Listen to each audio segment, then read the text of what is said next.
qui sont mobilisés, cible là aussi d'injures et de violences. Illustration encore marquante ce week-end à Lyon. Ouais, enquête ouverte après le caillassage de ce fourgon de CRS. BFM TV vous dévoilez ces images dès samedi soir. Violence insupportable a dénoncé Christophe Castaner. Il y a des insultes, il y a des jets de pierre, il y a des menaces. Les deux fonctionnaires d'ailleurs qui sont à bord de ce fourgon ont porté plainte. Vous allez entendre le témoignage de celui qui était sur le siège passager. Au plus vite, il a fallu qu'on parte. Heureusement que les véhicules s'étaient enlevés devant nous. Sinon, je pense que ça aurait pu dégénérer un peu plus. Il y avait notamment une personne qui est venue avec un objet, donc qui a frappé le fourgon. Une autre personne qui est venue directement contre le fourgon, qui a sauté sur le capot du fourgon. Et après d'autres moyens, je ne peux pas vous dire, la situation était très tendue. Voilà. Ce déchaînement de violence, oui, nous a surpris parce qu'on n'était pas là, nous, pour assurer une mission de maintien de l'ordre. On était venus pour une sécurisation de leur manifestation. Denis Jacob, bonjour. Merci Bonjour. d'être avec nous, secrétaire général d'Alternative Police. On était là pour les sécuriser eux-mêmes. C'est ça le pire, finalement, dans cette histoire ? Oui, ils étaient absolument pas engagés sur du maintien de l'ordre, mais malheureusement, je dirais que ce film ne montre que la réalité quotidienne des policiers. Et je voudrais saluer le sang-froid et le courage de ces deux collègues, et notamment de notre collègue adjointe de sécurité, qui, je le rappelle, n'est pas policière, elle est adjointe de sécurité. C'est un agent contractuel qui n'est payé qu'à hauteur du SMIC. C'est important de le dire parce qu'il y a une précarisation de certains emplois dans la police nationale, dont celui des adjoints de sécurité qu'il faudra un jour aborder, puisqu'ils étaient créés sous les emplois jeunes de 97 à 2002. En 2002, ils devaient disparaître et ils sont toujours là. Et ce sont des supplétifs de gardiens de la paix. Ils ont les mêmes risques, la même dangerosité, mais ils ne sont payés qu'au SMIC. Donc j'espère que dans ce cadre-là, ils feront l'objet d'une récompense. Mais malheureusement, ces collègues-là intervenaient pour sécuriser.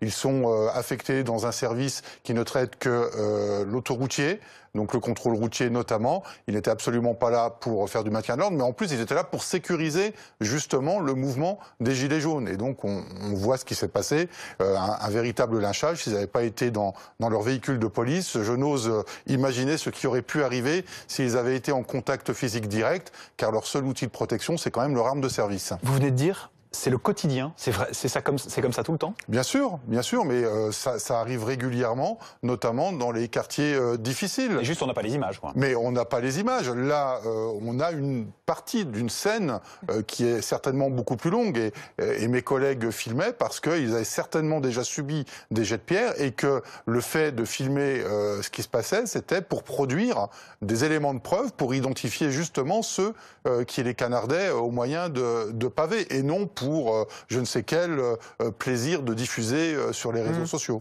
Comment vous expliquez cette violence, cette haine, quand on est à ce stade-là? C'est l'effet foule aussi qui joue? Non, je pense que c'est pas l'effet foule. Je pense qu'on a affaire à des extrémistes de gauche et de droite qui sont présents dans les mouvements des Gilets jaunes parce que ce sont des mouvements qui ne sont pas organisés. Il n'y a pas de tête de liste. Enfin, il y a des porte-paroles autoproclamés.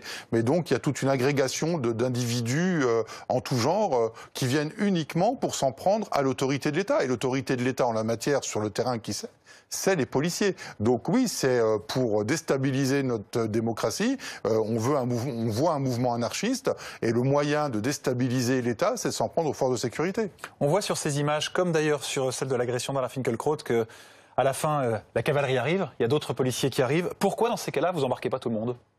Parce que c'est très dangereux, extrêmement compliqué, il y a beaucoup de personnes, et puis en général, quand il s'agit d'interpeller des individus, on le fait a posteriori dans le cadre d'une enquête judiciaire. Là, c'était avant tout de mettre en sécurité, notamment nos collègues, ou monsieur, alors excusez-moi, j'ai du mal à prononcer son nom, mais voilà, ce philosophe, et donc le but c'est de le mettre en sécurité, de l'exfiltrer d'un mouvement particulièrement violent, et puis ensuite il y a le temps de l'enquête où on identifie via les vidéos, on identifie les auteurs et puis on les interpelle et on les défère à la justice le cas échéant. À vous entendre, ça va recommencer. Est-ce que comme certains politiques, vous demandez l'interdiction des manifestations ? c'est pas tant l'interdiction qu'il faudrait, il faudrait surtout que les Gilets jaunes s'organisent comme un vrai mouvement avec des gens qui font référence sur le mouvement. Mais ça va prendre du temps. Non seulement ça va prendre du temps, mais c'est que on a des infiltrations, on le sait. On essaye de nous pousser à bout pour arriver à un acte irrémédiable, c'est-à-dire de donner la faute à la police si jamais elle venait à tuer quelqu'un. On nous pousse à bout, bien évidemment. Mes collègues sont professionnels et ils font preuve de sang-froid, je le rappelle, et fort heureusement depuis le début des mouvements des Gilets jaunes, même si on a eu malheureusement beaucoup de dommages collatéraux dans le cadre de manifestations particulièrement violentes, on n'a pas eu de mort à déplorer.